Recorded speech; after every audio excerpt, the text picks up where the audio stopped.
Shalom, queridos.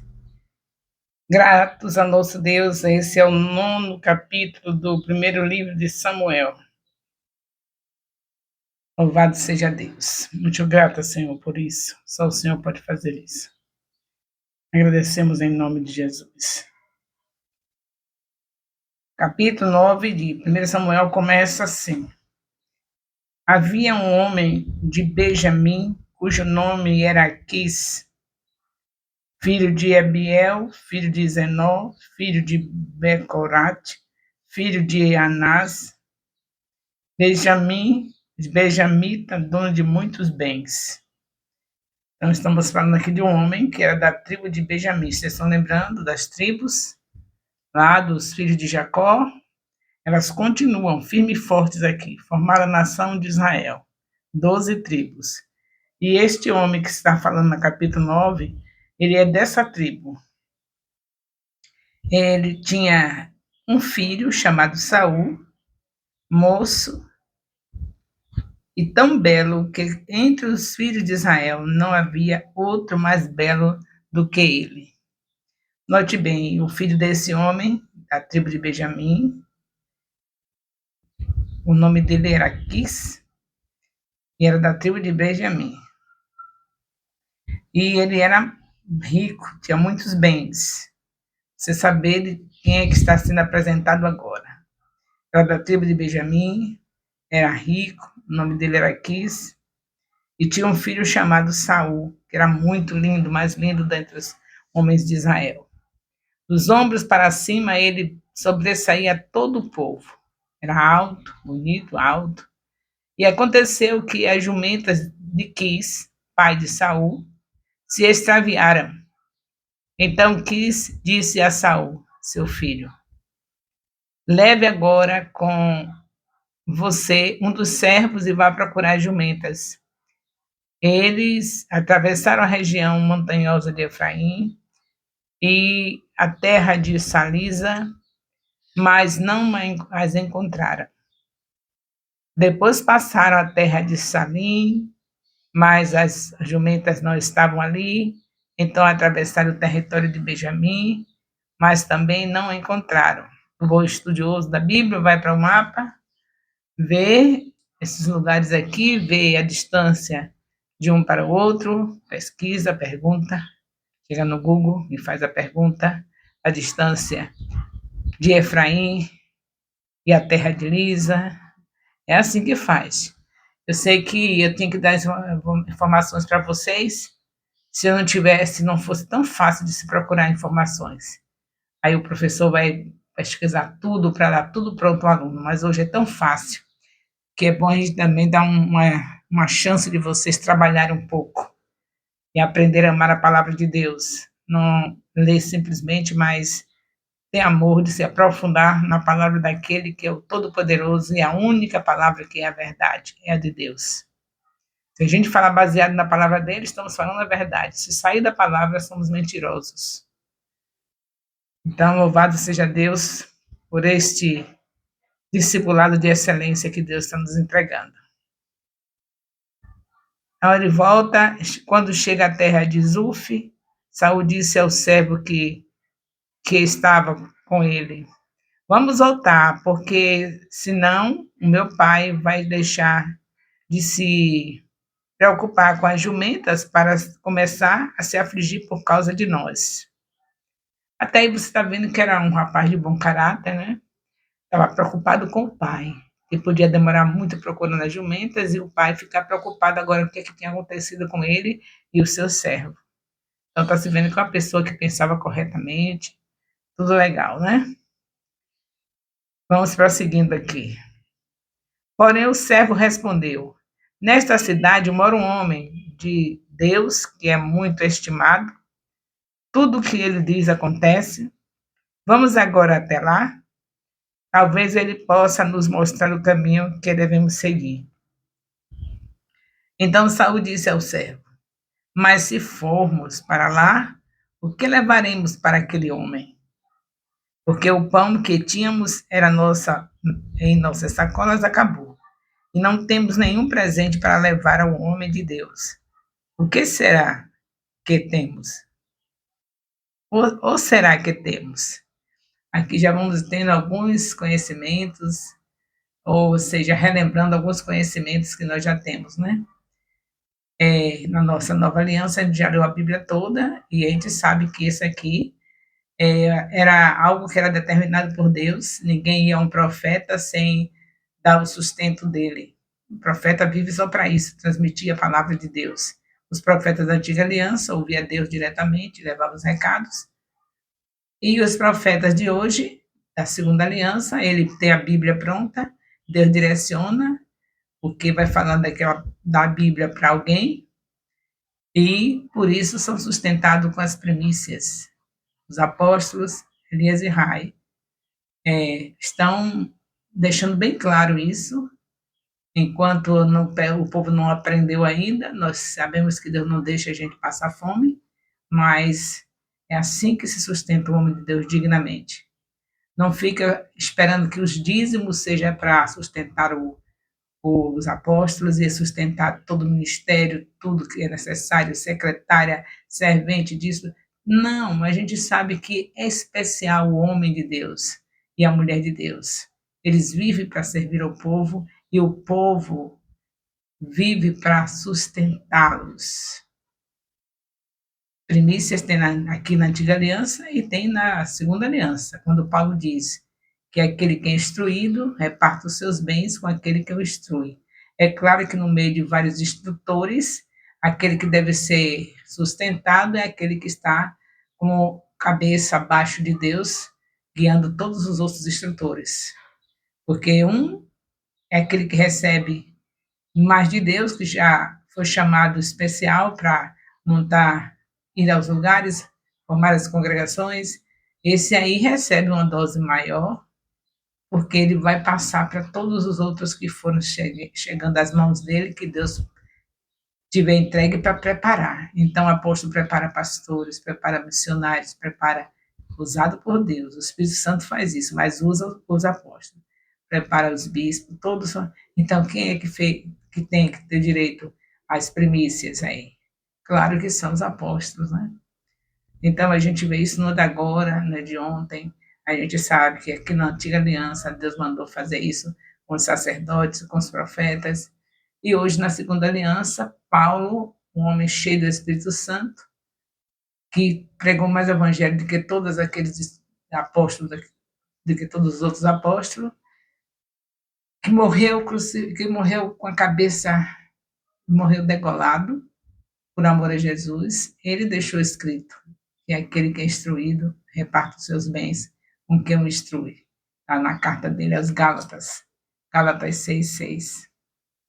Então, vamos prosseguir com as lições, né? Sabendo que nosso Deus é o mesmo de ontem, de hoje e de eternamente.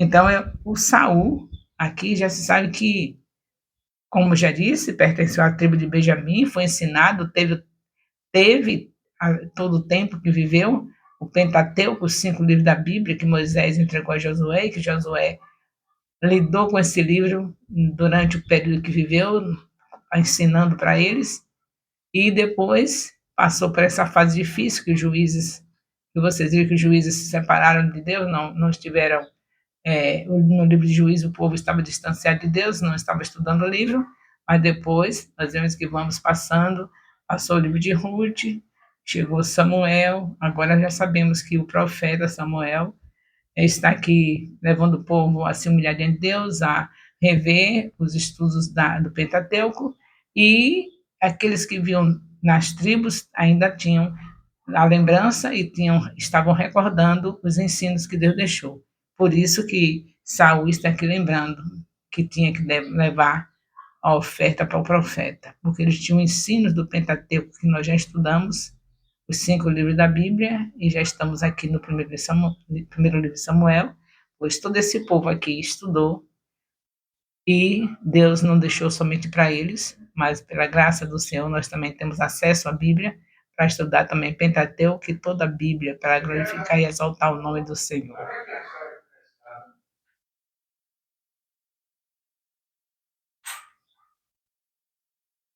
Então, queridos, o servo respondeu a Saul: Tenho ainda em mãos 3 gramas de pratas que darei ao homem de Deus, para que nos mostre o caminho.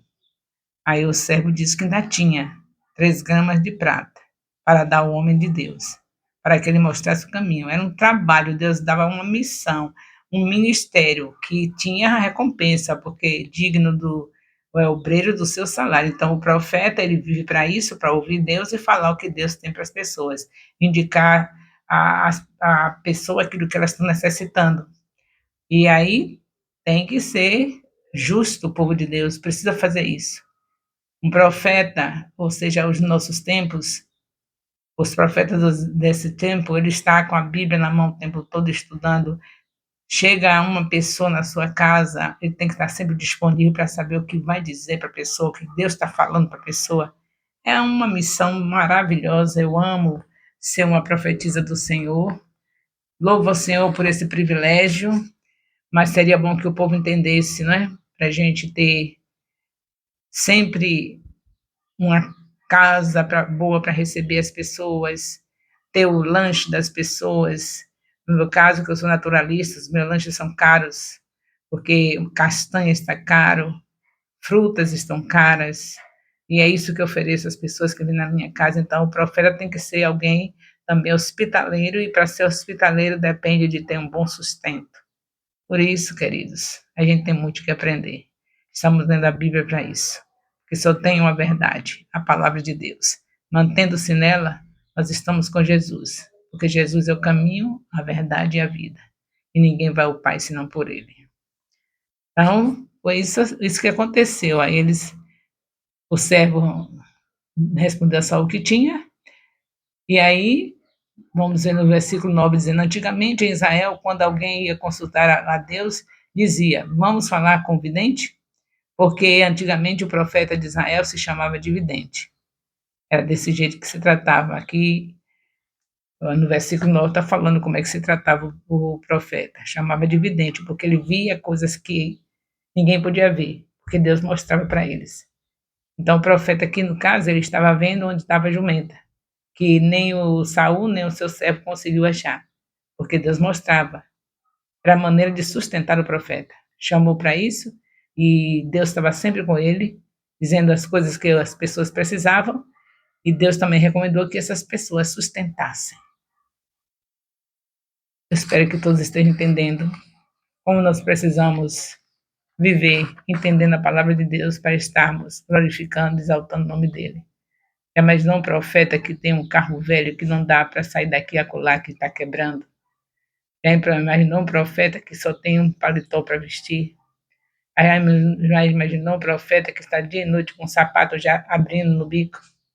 Tem que ter decência, tem que andar decente, tem que ser uma pessoa que inspire a presença de Deus. Ninguém inspira a presença de Deus com um paletó desbotado, feio, com um sapato no pé já abrindo no bico, sem um carro bom para sair. Os filhos das trevas entendem isso. Os profetas dele lá, você sabe que eles também têm profeta. Vivem no maior luxo, porque eles entendem isso. Como eu já disse a você, os filhos das trevas são mais prudentes do que os filhos da luz. E aí a gente já aprendeu essa lição. Eu sei que Deus vai mudar a história do nosso ministério. Nós teremos os melhores anos do Ministério Apostólico Internacional Filho de Jerusalém, porque a ignorância não vai ficar enquanto lermos a palavra. Estaremos com a nossa mente totalmente tomada pela mente de Cristo, e não vamos ter ignorância de assunto nenhum que a Bíblia requer para nós fazermos. Então Saul disse ao servo, você tem razão, vamos lá. E foram à cidade onde morava o homem de Deus. Quando subiam pela encosta da cidade, encontraram umas moças que saíam a tirar água, e lhes perguntaram, o vidente está aqui? Eles perguntaram para as moças, o vidente está aqui? Elas responderam, está, eis que ali vai ele, à sua frente. Vá depressa. Hoje ele veio à cidade, porque o povo vai oferecer sacrifício no lugar alto. Ao entrarem na cidade, vocês encontrarão, antes de subir,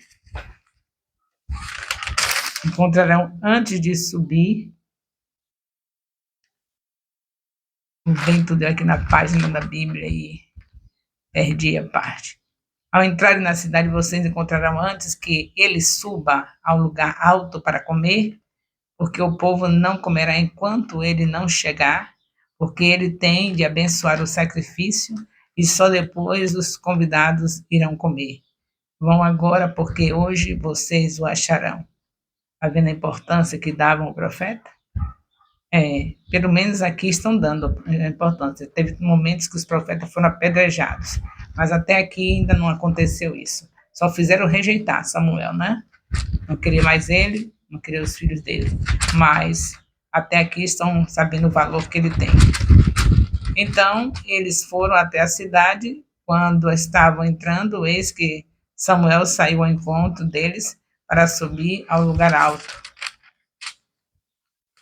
Ora, um dia antes de Saul chegar, o Senhor tinha revelado isso a Samuel, dizendo: amanhã, a estas horas, enviarei a você o homem da terra de Benjamim, o qual você ungirá por príncipe sobre o meu povo de Israel. E ele livrará o meu povo das mãos dos filisteus, porque olhei para o meu povo, pois o seu clamor chegou a mim. Quando Samuel viu Saul, o Senhor lhe disse: eis o homem de quem lhe falei, este dominará sobre o meu povo. Saul se aproximou de Samuel no meio do portão e disse: peço que, por favor, me mostre onde é a casa do vidente. Samuel respondeu a Saul: eu sou o vidente.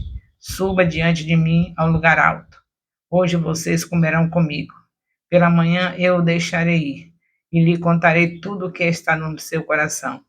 Quanto às jumentas que se perderam há 3 dias, não se preocupe com elas, porque já foram encontradas. E para quem está reservado tudo que é preciso em Israel? Será que não é para você e para toda a casa de seu pai? Aqui o profeta já está abrindo o caderno, já está mandando ver, dizendo tudo que Deus falou para ele, e mandando eles ficarem na casa deles ali, porque, como Deus já tinha dito, era esse que ele iria ungir como rei, o Saul, o filho de Quis. Então Saul respondeu: por acaso não sou eu um benjamita, da menor das tribos de Israel? E não é a minha família a menor de todas as famílias da tribo de Benjamim? Por que então você me fala com tais palavras? Samuel levou Saul e o servo dele à sala de jantar e lhes deu o lugar de honra entre os convidados, que eram cerca de 30 pessoas. Então Samuel disse ao cozinheiro: traga aquela porção que eu lhe entreguei, aquela que eu lhe pedi para deixar reservada. O cozinheiro pegou a coxa com o que havia nela e pôs diante de Saul. Então Samuel disse: aqui está o que está reservado. Pegue, coma, pois foi guardado para você, para esta ocasião, quando eu disse: convidei o povo. Assim Saul comeu com Samuel naquele dia. Depois que desceram do lugar alto da cidade, Samuel falou com Saul no terraço. Levantaram-se de madrugada, quase o raiar do dia, e Samuel chamou Saul para o terraço, dizendo: levante-se e eu irei com você para lhe indicar o caminho. Saul levantou-se e saíram ambos, ele e Samuel. Quando estavam chegando à extremidade da cidade, Samuel disse a Saul: diga ao servo que passe à frente de nós, e você, quando ele tiver ido embora, espere um pouco, para que eu possa transmitir a você a palavra de Deus. Que momento maravilhoso, né? O profeta já sabia tudo. Aquelas jumentas que sumiram não foi por acaso. Era Deus providenciando o encontro de Saul, filho de Quis, da tribo de Benjamim, para estar encontrando com o profeta e Deus realizar o sonho do povo. Não era o sonho de Deus, mas o povo pediu um rei, e Deus quis deixar que eles tivessem um rei, para que eles experimentassem o que as outras nações experimentavam. E Deus faz essa trajetória linda. Um encontro programado pelo Senhor e o profeta. Nunca desvalorize o profeta. O profeta hoje é aquele que tem a palavra, que transmite a palavra com seriedade, com fidelidade, que ama a palavra. E você sabe que profeta hoje não é somente um homem ou uma mulher escolhida em determinada nação, como era antigamente. Esse aqui, Samuel, ele foi escolhido para a nação israelita. E vocês verem que ele já está na velhice e que seus filhos não estavam fazendo as coisas de acordo com como ele fazia, o povo não gostou, e por isso Deus está dando essa felicidade dele escolher o rei que iria substituí-lo, porque ele era um profeta que servia para tudo, era juiz, era tudo. Então, o povo não quis os filhos dele, e Deus quis conceder o desejo do povo. Não era o desejo de Deus. O desejo de Deus é que se os filhos de Samuel não podia ser o profeta, estivesse ali com eles, e juiz, como Samuel foi, era que outro fosse levantado como juiz. Não era o tempo ainda de Deus dar o rei, mas o povo quis agora, nesse tempo. E aí você vê como é que Deus faz quando ele quer fazer, quando ele tem algo planejado, o profeta está em cena. Nunca se esqueça de que aqueles que são profetas, que estão como líder na sua frente, é um profeta que você tem que dar uma honra maior, porque está representando Deus. Mesmo que o profeta também tem que considerar que está diante de profetisas e profetas, porque hoje, na segunda aliança, todos têm o Espírito Santo. Basta receber Jesus. Então, a vantagem do profeta que está liderando você, profeta ou profetiza, é que ele foi escolhido para estar transmitindo coisas que você, o Espírito Santo, não vai dizer a você. Porque quando Deus escolhe um líder, ele faz algo a mais. Não pode ser do mesmo nível. Mesmo num tempo como hoje, de profetas e profetisas, vocês viram que Paulo tinha o Espírito Santo, e as pessoas que estavam nas igrejas que ele organizou, que ele ganhou e organizou aquelas igrejas, também tinham o Espírito Santo. A igreja de Coríntios, por exemplo, a primeira igreja de Coríntios estava abafando, cheia de dons, cheia do Espírito Santo, mas Paulo, porque foi escolhido para estar representando, para estar na frente como apóstolo, o que acontecia? O povo sabia que Paulo tinha algo a mais para passar. O Espírito Santo não é controlado por nós. Ele que controla-nos. Então, aquelas pessoas que estão na frente do povo, o Espírito Santo dá uma dose maior. Os que estão sendo liderados têm acesso à manifestação da presença. Mas as coisas que Deus quer passar de direção para este povo que está na mão do profeta que está liderando, só passa através dele. Mesmo que for buscar em um outro lugar um profeta, só vai fazer o que Deus quer para determinar as coisas, para dizer o que tem que ser feito, aquele profeta ou profetisa que Deus colocou na frente daqueles, organizando, liderando aqueles. Não sei se dá para você entender. Você tem o Espírito Santo, eu tenho o Espírito Santo, mas eu tenho que considerar que Renê e Ana Maria da Terra Nova são os mentores dos apóstolos Elias e Rai, e que eu preciso ouvir coisas que vêm deles, que Deus, mesmo me dando o Espírito de Deus, o Espírito não vai revelar para mim, porque há uma hierarquia. Se o Senhor colocou o apóstolo Renê e Ana Marita para estar sobre mim e o apóstolo Elias, eu mesmo tendo a direção do Espírito Santo para passar para vocês, para os liderados, mas eu tenho coisas que eu só vou poder passar para vocês depois que os meus liderados, nossos mentores, passarem para mim. E aí eu recebo e passo para os profetas e profetisas que estão nas minhas mãos. Esses profetas e profetisas que estão nas minhas mãos podem ser os pastores, os bispos, os missionários, que dependem do que Deus vai falar a mim, mesmo tendo o Espírito Santo não passa adiante, não vai passar para aqueles que estão debaixo da nossa liderança. A mesma coisa os que estão debaixo da liderança dos bispos. Aqueles que estão ali não vão ter nada além daquilo que é lhe concedido, tem um limite, enquanto que os bispos terão algo mais para passar para aqueles que estão nas suas mãos. Assim também os que estão nas mãos dos pastores. Os pastores têm algo mais para passar. Há uma dependência, há uma hierarquia, mesmo todos tendo o Espírito Santo. E Deus escolhe e prepara para isso.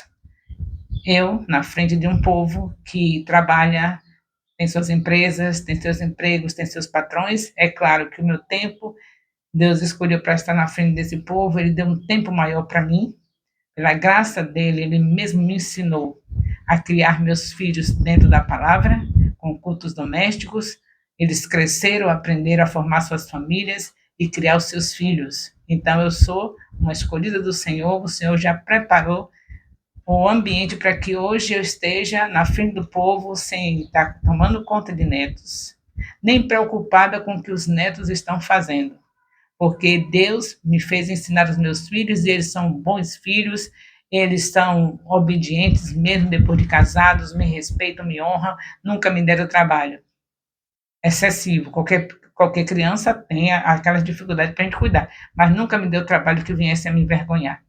Então, eu agora não devo me preocupar mais com nada, porque se meus netos estiverem dando trabalho dentro da sociedade, é problema dos meus filhos que não soube criá-los, mas não é problema meu, porque o meu problema era meus filhos e graças a Deus eu não tenho. Eu teria problema se eu não tivesse ensinado a palavra para eles. Se eu não tiver dedicado todo o tempo da infância dele e adolescência com Bíblia na mão, sentada com eles, inculcando a palavra na cabeça deles. Na fase de criança, na fase de adolescência, eles já tinham que estar somente tendo colocado os tijolinhos, porque o alicerce se faz de criança. Então, Deus me agraciou, já me preparou para essa obra. A maioria das idosas estão tudo ocupadas com os netos, porque não souberam criar os filhos tanto deram trabalho para elas, ainda deixaram de quebra os netos para elas criarem. Mas o Senhor, como Ele me escolheu para essa obra, para estar na frente de uma multidão, Ele também me deu a graça de eu ter entendido que filhos criam seus filhos, não é os avós que têm que criar. Então, eu tive também o trabalho de inculcar a palavra neles, para que eles formassem famílias abençoadas, casassem com pessoas que fossem também filhos de Deus, para criar os seus filhos. E eu não vou dizer que são perfeitos, se os meus netos, filhos dos meus filhos, estiverem dando trabalho, eles não são perfeitos. Tenho certeza que se estão dando trabalhos é porque ele não criou como eu criei eles. Mas eu não tenho mais nada a ver com isso. Eu ensinei e eles viram como eu ensinei. Se eles não criaram como eu criei, eles que têm o seu trabalho lá. O meu trabalho é cuidar do povo de Deus. Já passou meu tempo de criar crianças. Deus me deu a força para criar os meus filhos. Então, já estou entendendo que é um profeta, ele tem um chamado especial e Deus conduz ele para estar cumprindo esse chamado. Deus me conduziu para cumprir esse chamado. Nem eu, nem o meu marido ficamos vacilando, não. Nossos filhos foram criados assim, na palavra. Então, casaram dentro da palavra, e se hoje eu não estiver ensinando meus netos dentro da palavra, problema deles, porque eu não tenho nada a ver com os procedimentos do neto, eu tenho a ver com os meus filhos que foram criados da maneira que Deus mandou criar. Os meus netos é responsabilidade dos meus filhos, não é minha. Eu tenho que fazer para os netos é recebê-los bem e dar sempre testemunho de avós que estão vivendo na presença de Deus. O meu testemunho, mas eu não tenho mais o dever, nunca teve dever de criar filhos. E hoje em dia tem muitas mulheres presas aos netos porque não pode deixar os netos à toa, porque as mães não querem criar, não querem, porque podia vender um geladinho e dedicada cuidando dos seus filhos. Mas elas vão para o comércio, para onde for, às vezes porque é doutora e a avó, na idade que deve estar descansando, fazendo parte dos lazeres do Senhor, na casa de Deus, estão presas a netos, com pressão subindo e descendo, e os filhos fazendo o papel de doutorzinho na sociedade, de doutor, disso, daquilo, e as avós fazendo coisa que Deus não mandou fazer. Então, vocês já entenderam que é um líder que tem que estar na frente do povo, mesmo na nova aliança? Ele é preparado para ser diferente. É diferente. Uma avó que não cria netos, porque se criasse netos não estava sendo digna de estar na frente do povo. Como é que eu vou tomar conta de netos e vou cuidar do povo? Não tem condição. Se tomar para criar, tem que dar conta. E como não é meu papel, não é minha obrigação, a minha obrigação é exercer o chamado que Deus tem para mim, o dom da palavra, que Deus não abre mão. Cada um Deus chamou para algo, O meu algo é a palavra de Deus. Então, com esse assunto aqui, do Samuel com Saul, mostrando o papel do profeta, me deu o direito de eu estar comunicando a vocês o meu testemunho. Por que Samuel está aqui? Porque foi um homem que se dedicou o tempo todo para Deus, já chegou à idade, já envelheceu, ainda está aqui ungindo o Saul a rei. Privilégio, né? É certo que você sabe que ele foi tão além da fidelidade a Deus, nem cuidar do povo, e esqueceu dos filhos, porque os filhos não tiveram condição de lhe substituir, como foi dito nos capítulos anteriores. Isso aí a gente não pode louvar esse procedimento de Samuel, porque tem que ter equilíbrio. Se você for chamado, tem um tempo certo de você começar. Cria seus filhos, os filhos já estão bem, agora aí você vai para frente do povo fazer a obra que Deus mandou. Ou caso você queira fazer as duas coisas, onde você for, tem que ir com os filhos, para ele ver Deus fazendo a obra na sua vida e acompanhar o mesmo exemplo. Mas deixar os filhos lá, em qualquer nome de pessoa, de vovó, de tia, de quem for, e depois, lá adiante, querer um sucessor, não vai ter. Não vai haver sucessor. Então, em nome de Jesus, entendam que profeta em todo tempo faz diferença. Mesmo que sejam profetisas e profetas dos últimos dias, mas aquele que Deus destaca para estar na frente do povo é diferente. Tem uma outra estrutura para glorificar e exaltar o nome do Senhor. O amor de Deus, nosso Pai, a graça salvadora do nosso Senhor Jesus Cristo, a comunhão do Espírito Santo, seja com todos os discipuladores e discípulos do Ministério Apostólico Internacional Filho de Jerusalém, desde agora e para sempre. Amém. Glórias a Deus.